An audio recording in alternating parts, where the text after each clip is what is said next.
Thank you, Mr. Speaker. My question is to the Minister of Education.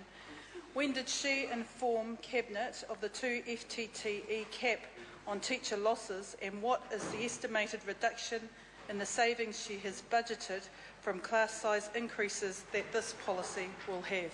The Honourable Hekia Parata. Talofa lava, Mr. Speaker. For the first part of the question, as examples and concerns came to light early in the week, a group of senior ministers was asked to look at the transition options and spell them out earlier to alleviate many of the concerns raised. To the second part of the question, none, because a contingency fund for transition options had been set aside. The Honourable Nanaia Mahuta. How much funding has she set aside in the contingency fund for transition costs? And is this enough to cover the cost of the 2 FTTE teacher loss cap in each of the next 4 years? The Honourable Hekia Parata.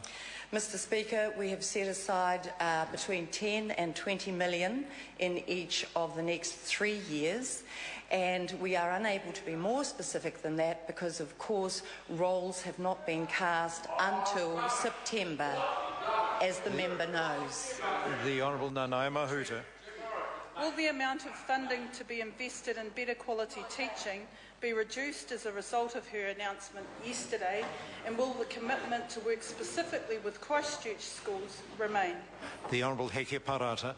To the first part of the question, no, and to the second part, yes. Point of order, the Honourable Nanaia Mahuta. I seek leave to table a document which shows that only... Order, the member must cite the source of the document first.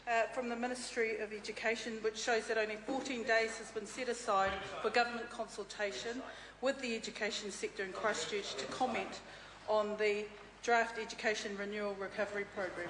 Leave is sought to table that document. Is there any objection? There is no objection. Chris Hipkins, supplementary question. Supplementary question, Mr. Speaker. Did Cabinet sign off on the new teacher staffing ratios, including the policy of merging technology staffing into the general staffing ratios, prior to the announcement being made on the 16th of May?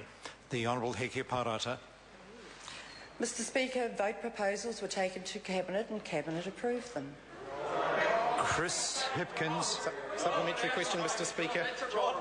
Did she ask for or receive a list of the schools who would lose or gain more than one teacher as a result of the new ratios prior to taking the policy to Cabinet for approval? If not, why did she not ask for that list? The Honourable Hekia Parata. Mr. Speaker, we've made it clear time and again that 90% of schools can expect to lose up to one or gain one full-time teaching equivalent, and that 10% would have a greater impact. Point of order, Chris Hipkins. Point of order, Mr. Speaker. With all due respect, that wasn't my question. My question was around whether she asked for I a list invite the member to repeat his question. Thank you, Mr. Speaker. Did she ask for or receive a list of the schools who would lose or gain more than one teacher as a result of the new ratios prior to taking the policy to Cabinet for approval? If not, why did she not ask for that list? The Honourable Hekia Parata. Mr. Speaker, I did not ask for a list of the 2,436 schools. It was based on a forecast modelling of their roles now and what they might be in the future. Point of order, Chris Hipkins. Mr. Speaker, I wonder whether you'll allow me to repeat the question a third time, because it still hasn't been addressed. Order. I believe the Minister has answered it, because I think the answer was no. And point of order, Chris Hipkins. Point of order, Mr. Speaker. I didn't ask her about a list of all schools. I didn't ask her about the impact on all schools. I asked her, well, specifically to refer back to she referred to the 10% of schools that would lose or gain more than one. That was what I was asking about. And she's 240 schools. She's referred to all schools. That wasn't what I asked. No, order. I hear the member's point, but my interpretation of the Minister's answer was no. And if I'm wrong in that, the Minister better correct the impression gained. The member, I heard the member's question, and the Minister, the way she shaped her answer, I can't dictate how ministers should shape their answer, but the way she shaped her answer appeared to me she was saying no to the member's question. And if I'm wrong in understanding that from what the Minister said, I'd invite the Minister to answer further, but I don't think she Point of order, Chris Hipkins. Mr Speaker, I think your interpretation of the Minister's answer was very useful. However, it leaves the opposition in an interesting position where the Minister's answer isn't clear and we're left relying on your interpretation of it, because actually it's not what the Minister has said, it's what you've interpreted as being.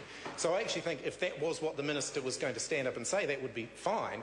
But it's very difficult for us to go back and ask on a future date further questions of the Minister when in fact it's not actually her answer that we've got, it's your interpretation of it. Well, the Honourable Jerry Brownlee on the point of order. Speaker, order.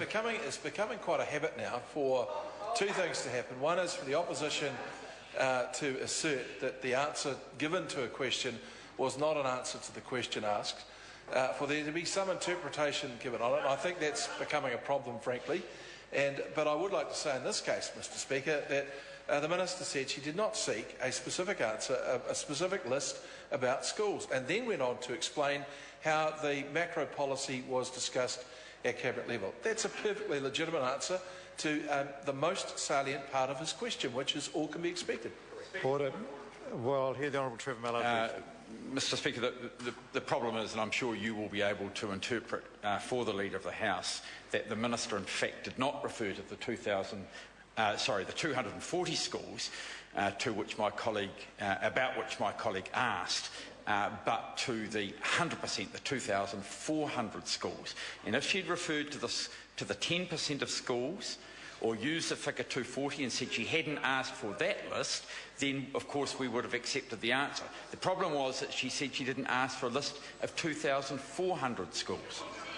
Order.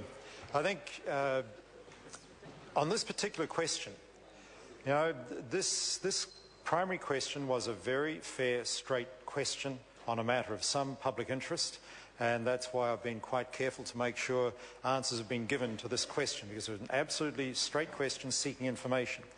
And the supplementary questions have been in pretty similar vein, and that's why I invited the member to repeat his question. My dilemma is I can't go on indefinitely inviting the members to repeat questions, and that's why it came a point where I assisted with interpreting the Minister's answer. Now, I said, as I understood the answer given, the answer to the member's question about did she seek information on that, on the list of schools that would be losing, how many teachers those schools would be losing. And the Minister did not give an absolutely direct answer to it. I accept that. But my interpretation of her answer was she was actually in fact saying no in a roundabout way. Now, when I stood and said that was my understanding of her answer, the Minister nodded. So she's made it very clear to the House that that is in fact what her answer was saying. And there's a limit to how much I can keep going back to ministers and saying their answer's not clear, because it works reasonably well. I think on this occasion members have got reasonably clear answers to their questions. The Honourable Trevor Mallard. That at all, but just now asking, going forward, whether it will be in order for members from this side, when we're submitting primary questions, to submit them in the form further to the Speaker's interpretation of the Minister's answer.